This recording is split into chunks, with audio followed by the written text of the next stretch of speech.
Hello दोस्तों, कैसे हो आप लोग। आज की इस वीडियो में आपका स्वागत है। आज की इस वीडियो में हम पढ़ेंगे इलेक्ट्रोस्टैटिक। इलेक्ट्रोस्टैटिक में अभी तक हम इलेक्ट्रिक चार्ज पढ़ चुके हैं। आज की इस वीडियो में हम इलेक्ट्रिक फील्ड पढ़ेंगे। इलेक्ट्रिक फोर्स भी हमने खत्म कर लिया है। तो चलिए शुरू करते हैं अपना इलेक्ट्रिक फील्ड। आज की इस वीडियो में हम कवर करेंगे इलेक्ट्रिक फील्ड या इलेक्ट्रोस्टैटिक फील्ड भी कहीं कहीं पे बोलते हैं। तो चलिए शुरू करते हैं इलेक्ट्रोस्टैटिक फील्ड। आज का इंडेक्स देख लेते हैं। Electric charges and field chapter था हमारा, जिसमें से हम इलेक्ट्रिक चार्जेस लगभग कंप्लीट कर चुके हैं। अब आज की वीडियो में हम करेंगे फील्ड, इलेक्ट्रिक फील्ड। तो आज हम पढ़ेंगे electric field. Electric field due to a point charge की वजह से, मतलब डिफरेंट डिफरेंट ज्योमेट्री की वजह से, पॉइंट चार्ज डाइपोल, इनकी वजह से इलेक्ट्रिक फील्ड क्या होगा, कितना होगा, ये हम समझेंगे। Electric field due to a system of point charge, मतलब जो हमारे पास बहुत सारे पॉइंट चार्ज होंगे, बहुत सारे पॉइंट चार्ज हैं, इनकी वजह से इलेक्ट्रिक फील्ड कितना होगा वो भी हम समझेंगे। Electric dipole and dipole field, electric dipole क्या होता है, डाइपोल फील्ड क्या होता है, वो सब आज की वीडियो में हम जानेंगे। तो चलिए शुरू करते हैं इलेक्ट्रिक फील्ड। इलेक्ट्रिक फील्ड पहले जान लेते हैं फील्ड क्या होता है। नॉर्मली फील्ड क्या होता है, सपोज हमारे पास एक कैंडल है, यहाँ पे ये कैंडल है, इसको जला दिया है हमने। अब इसकी रोशनी, इसकी लाइट हम मान लेते हैं यहाँ तक जा रही है, मतलब हमको यहाँ तक विजिबल है। अब ये एक एरिया है सपोज जहां तक इसकी लाइट विजिबल है, तो इस पूरे एरिया को क्या कहेंगे, फील्ड ऑफ कैंडल लाइट। कि कैंडल की जो लाइट है उसका इन प्रभाव इस पूरे एरिया में है, तो ये इसका फील्ड हुआ। ये अगर हम कोई पॉइंट बात करें यहाँ पे, तो वो इसके फील्ड में नहीं आता है। तो सिमिलरली इलेक्ट्रिक फील्ड क्या होगा, सपोज यहाँ पे कोई चार्ज रखा हुआ है क्यू। अब जितने एरिया में इसको फील किया जा सके उसको बोलेंगे इलेक्ट्रिक फील्ड, इसका इलेक्ट्रिक फील्ड। अब कैसे फील करेंगे चार्ज को हम, तो ये देखते हैं। अगर कोई एक चार्ज है तो उसको तो चार्ज ही फील कर सकता है, मतलब या तो ये दूसरे चार्ज को रेपेल करेगा या अट्रैक्ट करेगा। तो इसको समझने के लिए हम दूसरा एक चार्ज लेते हैं, उसको बोलते हैं यूनिट पॉजिटिव चार्ज। क्या बोलेंगे, यूनिट पॉजिटिव चार्ज या यूनिट पॉजिटिव टेस्ट चार्ज। तो जिस एरिया में सपोज हमने यहाँ पे रखा, पहले फील हो रहा था, यहाँ पे रखा तब भी हो रहा था, यहाँ पे रखा तब भी हो रहा था, यहाँ पे रखा तब भी हो रहा था। अब हमने यहाँ पे अपना एक पॉइंट चार्ज रखा और यहाँ पे कोई इसको फील नहीं हुई फोर्स, ना अट्रैक्शन ना रिपल्सन। तो इसका मतलब क्या है कि यहाँ पे इलेक्ट्रिक फील्ड नहीं है, यहाँ यहीं तक था वो। तो ये एरिया हुआ जहाँ पे हम इस चार्ज की वजह से इलेक्ट्रिक फील्ड फील कर सकते हैं। तो ये एरिया कहलाएगा इलेक्ट्रिक फील्ड। मतलब ये एरिया हुआ जहाँ पे हम चार्ज की वजह से इलेक्ट्रिक फोर्स फील कर सकते हैं। तो उस एरिया को क्या बोलेंगे, electric field due to this charge, due to charge Q. अब एक बार डेफिनेशन देख लेते हैं। Electric field is a point, electric field at a point is defined as, किसी भी फील्ड पे इलेक्ट्रिक फील्ड डिफाइंड है कैसे, defined as the force experienced by a unit positive charge. वो फोर्स जो यूनिट पॉजिटिव चार्ज एक्सपीरियंस करेगा, placed at that point, उस point पे अगर किसी पॉइंट पे एक यूनिट पॉजिटिव चार्ज रखा है, वो जितनी फोर्स फील करेगा without disturbing the position of source charge, source charge जो होगा उसको बिना डिस्टर्ब किए, तो उस एरिया को हम क्या बोलेंगे, इलेक्ट्रिक फील्ड।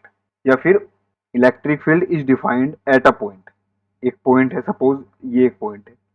अब इस पे इलेक्ट्रिक फील्ड डिफाइंड है कैसे, as a force experienced by a unit positive charge. अगर यहाँ पे एक यूनिट पॉजिटिव चार्ज रख दें, तो जितनी फोर्स वो एक्सपीरियंस करेगा placed at that point without disturbing the position of source charge, बिना सोर्स चार्ज को डिस्टर्ब किए, सपोज सोर्स चार्ज यहाँ पे है क्यू, तो जितनी ये फोर्स फील करेगा, यूनिट होना चाहिए, ये क्या होना चाहिए, यूनिट पॉजिटिव चार्ज। तो वो ही इसका इलेक्ट्रिक फील्ड होगा। अब कैसे होगा वो देख लेंगे। अभी ये डेफिनेशन थी कि अगर कोई एक यूनिट पॉजिटिव चार्ज जितनी फोर्स फील करेगा अपने सोर्स चार्ज को बिना डिस्टर्ब किए, मतलब बिना उसको मूव किए, तो वो ही उसका इलेक्ट्रिक फील्ड होगा। अब अलग अलग चीजों के लिए इलेक्ट्रिक फील्ड जान लेते हैं क्या होगा, और ये भी जान लेते हैं ये यहाँ पे यूनिट पॉजिटिव चार्ज क्यों होना चाहिए। हमारा पहला पॉइंट है electric field due to a point charge. अगर यहाँ पे हमारा एक पॉइंट चार्ज है तो इसकी वजह से इलेक्ट्रिक फील्ड कितना हो, सपोज ये क्यू है और ये यहाँ पे हमने क्या मेथड पढ़ा था हमने कि यहाँ एक यूनिट पॉजिटिव चार्ज होना चाहिए, तो ये जितनी फोर्स फील करे, यूनिट पॉजिटिव चार्ज ये इसलिए है, अगर ये ज्यादा किया तो हो सकता है ये इसको डिस्टर्ब कर दे, ये इसको अपनी तरफ अट्रैक्ट कर ले या रेपेल कर दे, और अगर ये डिस्टर्ब हुआ तो वो हमारी डेफिनेशन गलत हो जाएगी। या फिर ऐसे समझ सकते हैं, अगर इसकी एक पॉइंट है यहाँ पे चार्ज है क्यू लिख लेते हैं अभी, और इसका फील्ड यहाँ तक है, और अगर हम इसको डिस्टर्ब करके यहाँ पहुंचा देते हैं रेपेल करके, तो इसका फील्ड ऑब्वियसली यहाँ तक रह जाएगा। तो इसका मतलब ये हुआ कि हमारा सोर्स चार्ज डिस्टर्ब नहीं होना चाहिए। तो अब एक बार फोर्स देख लेते हैं इस चार्ज पे कितनी लगेगी। ये फोर्स होगी, फोर्स हमने पढ़ा था पहले भी, F equals to 1/4πε0 Q Q Q naught by R square, suppose R be the distance. अब इलेक्ट्रिक फील्ड जो हमने जो डिफाइंड है वो ऐसे है, electric field is defined as the force per unit charge F/Q0। अब इलेक्ट्रिक फील्ड ऐसे डिफाइंड है, तो इसको क्या लिखेंगे, 1/4πε0 Q Q naught by R square into Q naught. ये क्यू नोट होगा यहाँ पे, क्यू नोट से क्यू नोट कैंसिल, तो इलेक्ट्रिक फील्ड क्या बचा, 1/4πε0 क्यू अपॉन आर स्क्वायर। तो ये हुआ electric field due to a point charge. अब जैसे हमने पहले डेफिनेशन में पढ़ा था, तो उसको एक बार दोबारा यहाँ पे देख लेते हैं कि अगर ये हम इसको यूनिट मान ले, 1 मान ले, तो यहाँ पे फोर्स क्या आएगी, 1/4πε0 क्यू अपॉन आर स्क्वायर। और ये किसकी वैल्यू है, इलेक्ट्रिक फील्ड की। तो इसीलिए कहा था कि अगर यूनिट पॉजिटिव चार्ज होगा तो जो फोर्स होगी वो इलेक्ट्रिक फील्ड के इक्वल होगी। तो ये हम देख भी सकते हैं कि यूनिट पॉजिटिव चार्ज के लिए F इक्वल टू E है, या फिर इस फॉर्मूले से भी देख सकते हैं, अगर Q नोट की वैल्यू 1 हुई तो E इक्वल्स टू F आ जाएगा। तो that's why we have the equation, we have the definition कि electric field at a point is defined as the force experienced by a unit positive charge place at that point. ठीक है, तो electric field किसी भी point पे वो force है जो एक यूनिट पॉजिटिव चार्ज फील कर सके बिना सोर्स चार्ज को डिस्टर्ब किए हुए। तो यहां से हमने इलेक्ट्रिक फील्ड का फॉर्मूला देखा क्या होगा। अब एक बार इलेक्ट्रिक फील्ड के बारे में थोड़ा सा और जान लेते हैं। एक तो इलेक्ट्रिक फील्ड का पहले वेक्टर फॉर्म देख लेते हैं। अगर हमारा फोर्स वेक्टर फॉर्म में ऐसे लिखा जाएगा, F equals to 1/4πε0 Q1 Q2, sorry इसको ऐसे लिख लेते हैं, Q Q naught upon R square R cap. तो इलेक्ट्रिक फील्ड भी ऐसे ही होगा, E equals to 1/4πε0 Q upon R square R cap. तो direction of force and electric field are always same. अब डायमेंशन देख लेते हैं एक बार, डायमेंशन क्या होंगी इलेक्ट्रिक फील्ड की, डायमेंशन। अब इलेक्ट्रिक फील्ड का फॉर्मूला अभी अभी हमने ड्राइव किया, क्या था, ऐसे लिख लेते हैं उसको, शॉर्ट फॉर्म में ले लेते हैं, electric field equals to force upon charge. तो फोर्स की जो एसआई यूनिट होती है, फोर्स की जो यूनिट क्या होती है, न्यूटन, और चार्ज की कूलम। अब न्यूटन की तो हमें डायमेंशन पता है फोर्स का, ML T-2, बट कूलम का क्या होता है, coulomb is not a fundamental unit. तो कूलम का क्या होगा, अब अगर आपको याद हो, हमने एक जगह पढ़ा था 10th में, Q equals to IT, here I is current and T is time. तो अब आपको पता होगा अगर एक इक्वेशन है तो उसके RHS और LHS की यूनिट सेम होती है हमेशा। तो Q की यूनिट क्या है, कूलम C, और I और T की यूनिट क्या है, I करंट की यूनिट है एम्पियर A, और T की टाइम। इसका मतलब ये है कूलम जो है वो इक्विवेलेंट है A इंटू T के, यानी कि इसको लिख सकते हैं AT। तो यहाँ पे कूलम की जो डायमेंशन होगी वो होगी AT, और ये एक दूसरे के डिवाइड में है। तो हमारी डायमेंशन क्या बनेगी, ML T-3, क्योंकि -2 ऑलरेडी था, एक -T और जाएगा, और A-1। तो this is the dimension of electric field, इसे याद रखें। अब electric field due to system of point charge देख लेते हैं। ये हमने पहले भी पढ़ा था जब हमने फोर्स निकाली थी, ये बिल्कुल सेम है। सपोज हमारे पास चार्जेस हैं Q1 Q2, ऐसे चार्जेस हैं, Qn तक ले लेते हैं, Qn।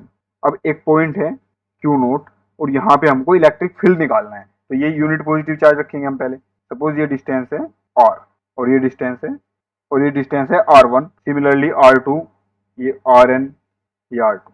तो पहले हम Q1 की वजह से इलेक्ट्रिक फील्ड निकाल लेते हैं, कितना होगा देखते हैं। यहाँ पे electric field due to Q1, E1 लिख लेते हैं, इसको वेक्टर फॉर्म में लिखेंगे, तो कितना होगा, 1/4πε0 Q1 अपॉन R10 का square, R10, this is the length of R10, और डायरेक्शन क्या होगी, R10 R cap. Similarly E2, ये इसकी वजह से क्या होगा, 1/4πε0 Q2 अपॉन R20 का स्क्वायर, R20 कैप।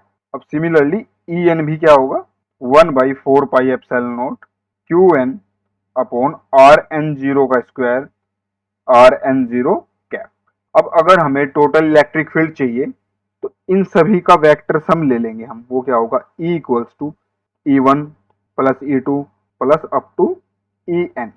तो ये होगा, जब हम इन तीनों को, अब जब हम इन सभी क्वांटिटी को प्लस करेंगे तो हम देख सकते हैं ये क्वांटिटी तो सेम है सब में, तो क्या आएगा इनका result, E equals to 1/4 pi epsilon naught बाहर ले लेते हैं, अंदर बचेगा Q1/R10 का square R10 cap plus Q2/R20 का square R20 cap plus up to R QN/RN0 का स्क्वायर RN0 कैप। तो ये होगा, अगर इसे समेशन फॉर्म में लिखना चाहें तो कैसे लिखा जाएगा, E इक्वल्स टू, ये वेक्टर क्वांटिटी है, 1/4 pi epsilon not summation QI/RI0 का स्क्वायर RI0 कैप। I0 की जो वैल्यू होगी I0 equals to 1 to n, यहाँ पर 0 to n नहीं होगा 1 to n, क्योंकि अगर 0 ले लिया तो R00 ये कोई पॉइंट नहीं है। तो ये हमारी वेक्टर फॉर्म हुई, वेक्टर समेशन फॉर्म हुई electric field due to a system of point charge. अब हम इलेक्ट्रिक डाइपोल को जानते हैं। इलेक्ट्रिक डाइपोल क्या है, पहले डाइपोल को जानते हैं। अगर हम डाइपोल वर्ड को देखें तो इसमें एक है di, di di means two, और pole means pole, you know that, जिस भी चीज के दो पोल होंगे उसको डाइपोल बोलेंगे। बट यहाँ पॉइंट है व्हाट इज इलेक्ट्रिक डाइपोल, जब किसी भी चीज के दो पोल होंगे और दोनों पे equal and opposite electric charge होंगे, क्या होंगे, इलेक्ट्रिक चार्ज। अगर यहाँ प्लस क्यू है तो यहाँ माइनस क्यू है, तो इस कॉम्बिनेशन को इलेक्ट्रिक डाइपोल बोलेंगे। और ये कोई जॉइंट नहीं है, ये ऐसा भी हो, ये ऐसा है नॉर्मली, एक चार्ज यहाँ रखा है एक यहाँ रखा है और इन दोनों के बीच का जो डिस्टेंस है वो आर है, तो ये इलेक्ट्रिक डाइपोल बन गया है। ये नहीं है कि ये किसी चीज से ज्वाइन कर रखा है, ये कोई रोड है, कुछ नहीं है, ठीक है, बस ये दो पॉइंट है यहाँ रखे हैं, तो ये बिहेव करेगा इलेक्ट्रिक डाइपोल की। अब हम इनमें इंटरेस्टेड क्यों हैं ये भी जान लेते हैं।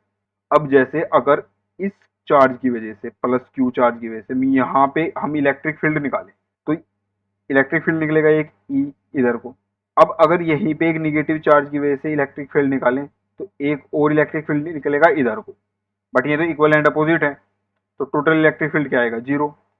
बट जब हम इन दोनों चार्जेस को थोड़े से डिस्टेंस पे ऐसे रख देते हैं तो ये हमको कंबाइंडली एक इलेक्ट्रिक फील्ड प्रोवाइड कराता है। तो यही इसका इंपॉर्टेंस है कि हमको थोड़ा सा डिस्टेंस बढ़ाने से एक इलेक्ट्रिक फील्ड मिल जाता है। हम देख लेते हैं अब कि अलग अलग पॉइंट पे वो इलेक्ट्रिक फील्ड कितना होगा और कैसे वेरी करेगा।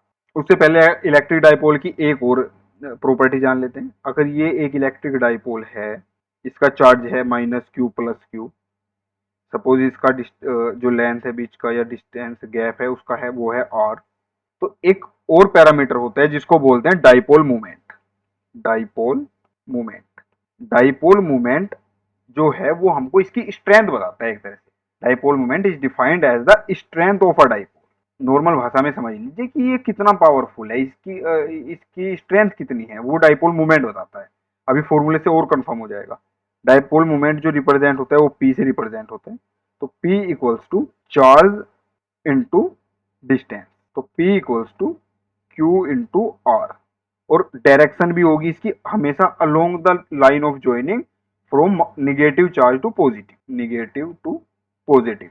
तो क्या डायरेक्शन होगी ये, तो ये हमेशा P की डायरेक्शन। तो जितने ज्यादा हमारे पास चार्ज होंगे मैग्नेटिक मूवमेंट उतना, सॉरी डाइपोल मूवमेंट इतना ही ज्यादा होगा, और जितना ज्यादा इनके बीच में गैप होगा उतना ही ज्यादा होगा। दोनों में से कोई भी चीज ज्यादा होगी तो डाइपोल मूवमेंट हमारा ज्यादा होगा। अब हम डाइपोल फील्ड समझेंगे। अब ये जो डाइपोल हमारा बना इसकी वजह से जो भी हमें फील्ड, ये सपोज ये डाइपोल है माइनस क्यू प्लस क्यू, इसकी वजह से जो भी इधर इधर इधर फील्ड निकला उसको बोलते हैं पूरे को डाइपोल फील्ड।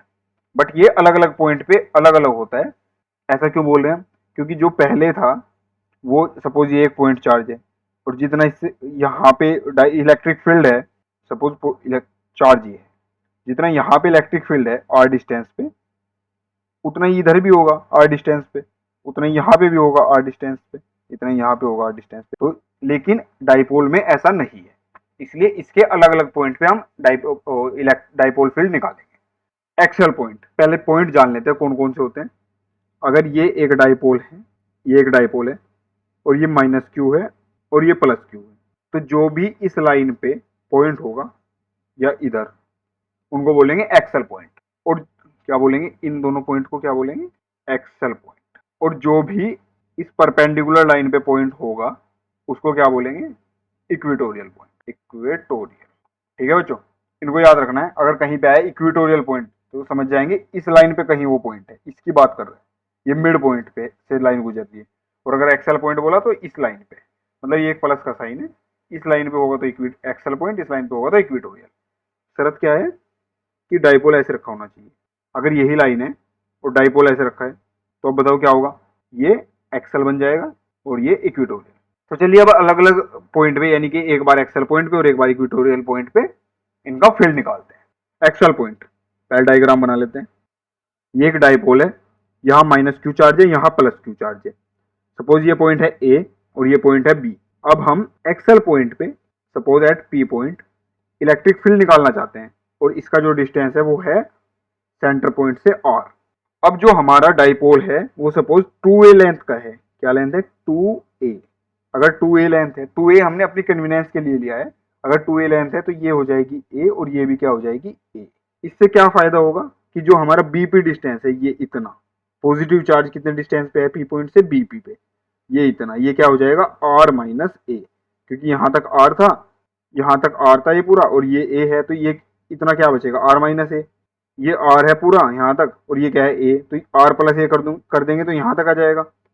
तो AP जो डिस्टेंस है ये पूरी डिस्टेंस होगी r प्लस, लिख लेते हैं इधर BP equals to r minus a और AP equals to r plus. अब इलेक्ट्रिक फील्ड निकालते हैं। Electric field due to negative charge, positive charge, वो क्या आएगा 1/4 epsilon naught Q upon BP square, BP का स्क्वायर। और डायरेक्शन क्या होगी, पॉजिटिव चार्ज है, डायरेक्शन ध्यान रखने के लिए हमेशा ये तरीका समझ लो कि पॉजिटिव चार्ज है और इलेक्ट्रिक फील्ड निकालने के लिए यहाँ पे भी पॉजिटिव चार्ज रखते हैं हम, यहाँ पे भी क्या रखते हैं यूनिट पॉजिटिव चार्ज, पहले ही पढ़ा था हमने, उसी से चेक होती है।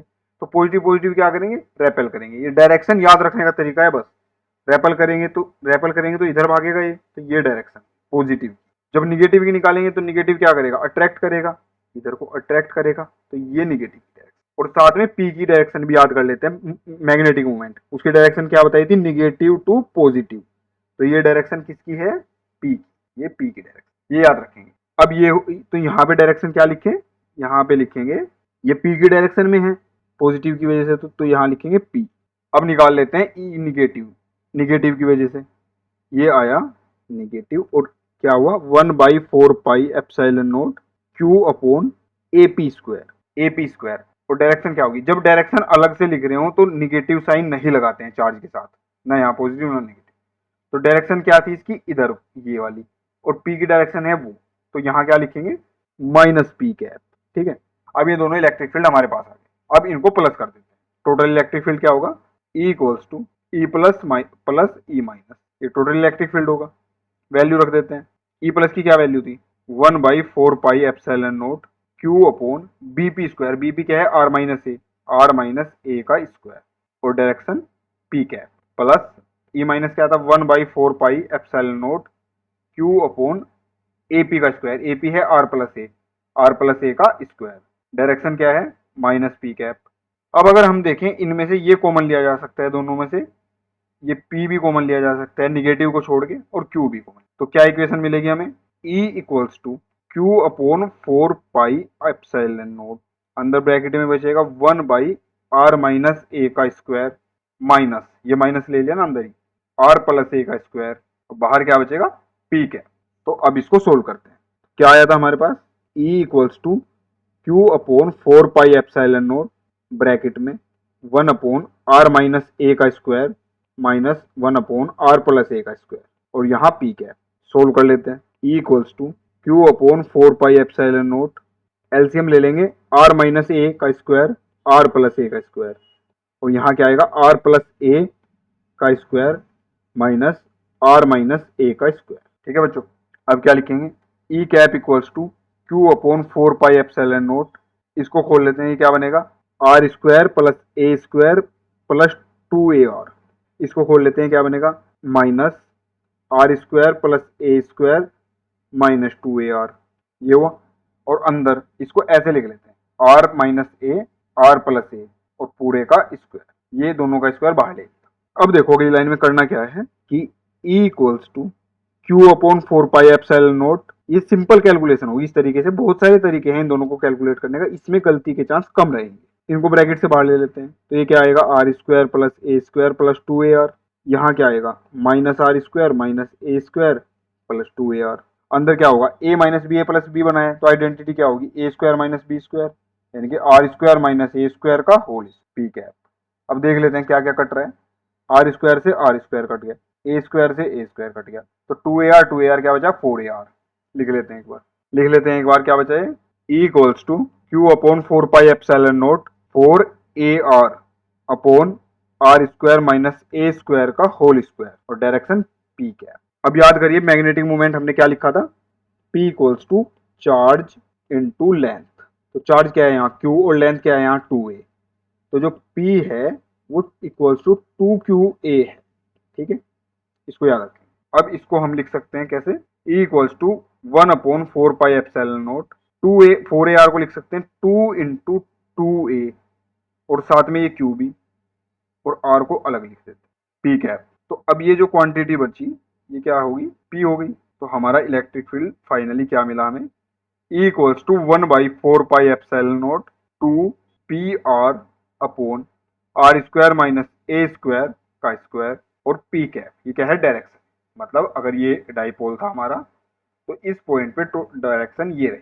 अब अगर ये जो डायरेक्ट डिस्टेंस था आर वो काफी बड़ा हो ए से या 2a से, तो इसको नेग्लेक्ट कर सकते हैं ए को, या R very very greater than A, तो इसको नेग्लेक्ट कर पाएंगे। तो हमें क्या मिल जाएगा फिर E equals to 1/4 pi epsilon naught 2PR upon, अगर इसको नेग्लेक्ट कर दें तो ये क्या बचेगा R की पावर 4 पी कैप। एक एक पावर कैंसिल, तो finally E will be 1/4 pi epsilon naught 2P upon R cube और यहाँ P। तो this will be the final value of electric field due to a dipole. ठीक है बच्चों, ये कहाँ पे है एक्सेल पॉइंट पे, एक्सेल पॉइंट इसको याद रखेंगे बाद में काम आएगी।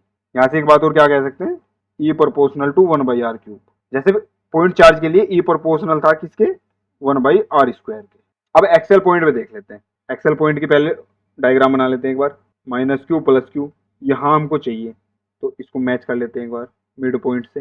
ये डिस्टेंस क्या हुआ ए और ये भी डिस्टेंस क्या हुआ ए, ये क्यू है भाई, ठीक है। अब इस पॉइंट पे हमको चाहिए तो इसको एक बार मैच कर लेते हैं। पॉजिटिव क्यू की वजह से क्या होगा, ये पॉजिटिव क्यू की वजह से इलेक्ट्रिक फील्ड यहाँ क्या होगा ये, क्योंकि पॉजिटिव इस पॉजिटिव को रेपेल करेगा ऐसे। इस निगेटिव क्यू की वजह से क्या होगा, निगेटिव क्यू की वजह से निगेटिव क्यू अपनी तरफ अट्रैक्ट करेगा, तो ये होगा ये, ठीक है। तो दोनों इलेक्ट्रिक फील्ड अलग अलग डायरेक्शन में है, तो इनका हमको लेना पड़ेगा रिजल्टेंट, वो क्या होगा ये। अब ये एंगल है सपोज थीटा, ये भी थीटा, तो ये एंगल क्या होगा थीटा और ये भी होगा थीटा। कैसे, ये अल्टरनेट अपोजिट एंगल है, ये जो यहाँ होगा वो यहाँ होगा, और ये कैसे होगा ये देख लो, ठीक है। अब इसकी कैलकुलेशन करते हैं। ये था ई पॉजिटिव से और ये था ई निगेटिव। अब एक दो कैलकुलेशन और कर लेते हैं। अगर ये डायरेक्ट ये डिस्टेंस आर है सेंटर पॉइंट से और ये ए है, तो ये क्या बनेगा R square plus A square under root, और ये भी क्या बनेगा R square plus A square under root. एक कैलकुलेशन और कर लेते हैं, बीच में जरूरत पड़ेगी। ये अगर कोस थीटा है, ये अगर थीटा है तो कोस थीटा क्या मिलेगा, कोस थीटा होगा बेस अपॉन हाइपोटेन्यूस। बेस क्या है ए और हाइपोटेन्यूस क्या है। अब हम अपनी कैलकुलेशन शुरू करते हैं। Electric field due to positive, हाँ यहाँ पे ये भी बात ध्यान रखेंगे, ये अगर डाइपोल है तो पी की डायरेक्शन क्या होगी, पी डाइपोल मोमेंट की वो होगी ये निगेटिव टू पॉजिटिव। यानी कि अगर मैं यहाँ बात करूँ तो ये इधर, तो ये जो ये हमने बनाया है ये किस डायरेक्शन में है, ये माइनस पी डायरेक्शन में, ये माइनस पी डायरेक्शन में, क्योंकि पी की डायरेक्शन होती है निगेटिव टू पॉजिटिव। अब ई प्लस निकालते हैं। ई प्लस क्या होगा 1/4 pi epsilon naught Q upon R distance कितना है ये है, इसका स्क्वायर क्यू अपॉन आर का स्क्वायर, तो ये आएगा R square plus A square under root में इसका स्क्वायर। और डायरेक्शन क्या होगी, डायरेक्शन ये है, इस डायरेक्शन को इधर लाने के लिए अभी अभी लिख लेते हैं। ये सपोज ए पॉइंट था और ये बी और ये सी, तो डायरेक्शन क्या है बी सी। ऐसे ही निगेटिव चार्ज के लिए E equals to 1/4 pi epsilon naught Q upon R square plus A square का स्क्वायर, और डायरेक्शन क्या है सी ए, ये डायरेक्शन। अब ये बात हमेशा ध्यान रखेंगे कि जब भी ये डायरेक्शन होती है और ये एंगल बना हो थीटा, ये सपोज ए है तो इस लाइन के अलोंग अगर इसको दिखाना हो तो इसको लिखेंगे ए कोस थीटा, और अगर इसे इस लाइन के अलोंग दिखाना हो जिसमें थीटा नहीं है तो इसके अलोंग इसको लिखेंगे ए साइन थीटा। ये हमेशा याद रखें। तो अब ये दोनों, ये इसको अगर इधर दिखाना हो, इस लाइन को इधर दिखाना हो, ये थीटा एंगल बना है तो इस लाइन के अलोंग ये क्या आ जाएगा, बी सी की जगह क्या आ जाएगा, कोस थीटा। और यहाँ सी, इस वाली को अगर इधर दिखाना हो, ये भी थीटा बना हुआ है तो यहाँ भी क्या आ जाएगा, कोस थीटा। तो इन दोनों को कैसे लिख सकते हैं, एक बार लिखते हैं। E positive will be 1/4 pi epsilon naught Q upon, square से स्क्वायर रूट कट जाएगा, R square plus A square cos theta minus P, क्योंकि इस लाइन में आ जाएगा ना कोस थीटा लगा के, और ये है माइनस पी। ऐसे ही ई निगेटिव क्या होगा, 1/4 pi epsilon naught Q upon R square plus A square cos theta minus. अब अगर हमें टोटल इलेक्ट्रिक फील्ड चाहिए तो इन दोनों को प्लस करेंगे। हम यहाँ से देख सकते हैं ये दोनों एग्जैक्टली सेम है, एग्जैक्टली सेम। तो ट्वाइस लिख सकते हैं, कैसे, E equals to E plus plus E minus, E equals to 1/4 pi epsilon naught Q upon R square plus A square cos theta minus P, plus 1/4 pi epsilon naught Q upon R square plus A square cos theta minus P. तो ये दोनों क्या है, same. तो इनको कैसे लिख लेंगे, E equals to twice of 1/4 pi epsilon naught Q upon R square plus A square cos theta minus. अब इस माइनस को इधर ले लेते हैं, E equals to -2q upon 4 pi epsilon naught R square plus A square, और cos theta की value लिख देते हैं। कोस थीटा की वैल्यू हमने निकाली थी, क्या थी, A by under root R square plus A square. तो यहाँ क्या लिखेंगे, A by under root R square plus A square. तो ये क्या बन जाएगा, -2qa, या इसको लिखूं 2aq upon 4 pi epsilon not, और ये बनेगा, यहाँ एक पावर है, यहाँ 1/2 पावर है, तो R square plus A square की पावर 3/2, और डायरेक्शन पी कैप या फिर ये माइनस। अब यहाँ ध्यान से देखो, ये बन गया है पी, पी क्या था, 2aq। अभी एक्सेल वाले में यह अच्छे से समझा था। तो इसको कैसे लिख सकते हैं, E equatorial equals to minus P upon 4 pi epsilon naught R square plus A square की पावर 3/2 पी कैप। तो ये एक्सप्रेशन है इक्वेटोरियल पोजीशन के इलेक्ट्रिक फील्ड का। अब अगर पहले की तरह R very very greater than A हो तो क्या हो, इसको नेग्लेक्ट कर देंगे, एक्चुअली ये ए स्क्वायर, इसको नेग्लेक्ट कर देंगे ए स्क्वायर को, तो क्या मिलेगा, E equatorial equals to minus P upon 4 pi epsilon naught, इसको छोड़ देंगे तो क्या मिलेगा, आर स्क्वायर की पावर 3/2, 2 से 2 कैंसिल, आर की पावर 3 बचे, पी है ही, तो ये क्या मिला हमको, minus P upon 4 pi epsilon naught R cube P cap. तो फाइनली हमारे पास इक्वेटोरियल पॉइंट का इलेक्ट्रिक फील्ड आया -p upon 4 pi epsilon naught into 1/r³ P cap. ठीक है बच्चों, अब एक बार दोनों को कंपेयर कर लेते हैं। इक्वेटोरियल क्या आया है, अभी अभी निकाला है, यह आया -p upon 4 pi epsilon not r³ P cap. अगर मैं मैग्नीट्यूड की बात करूं, इक्वेटोरियल का मैग्नीट्यूड कितना है, तो वो क्या है, p upon 4 pi epsilon not r³। और यहीं पे अगर ई एक्सल निकालें, ई एक्सल वो क्या था, 2p P cap upon 4 pi epsilon not r³। अगर इसका भी मैग्नीट्यूड निकालें तो क्या मिलेगा, 2p upon 4 pi epsilon not r³। अब हम देख सकते हैं ये जो है ये ट्वाइस ऑफ इसके है। कैसे, इसको लिख सकते हैं ई इक्वेटोरियल और ई एक्सल इक्वल्स टू 2 इंटू ये क्या बचा, p/4 pi epsilon not r³। अब ये क्या क्वांटिटी है, ये है, तो E axial equals to twice of 2 equator. तो इस रिलेशन को हमेशा सब ध्यान रखेंगे कि अगर ये एक डाइपोल है तो यहाँ से r डिस्टेंस पे जो इलेक्ट्रिक फील्ड होगा यहाँ, और एक अगर यहाँ r डिस्टेंस पे है, तो ये इलेक्ट्रिक फील्ड हमेशा डबल होगा इस। थैंक यू दोस्तों।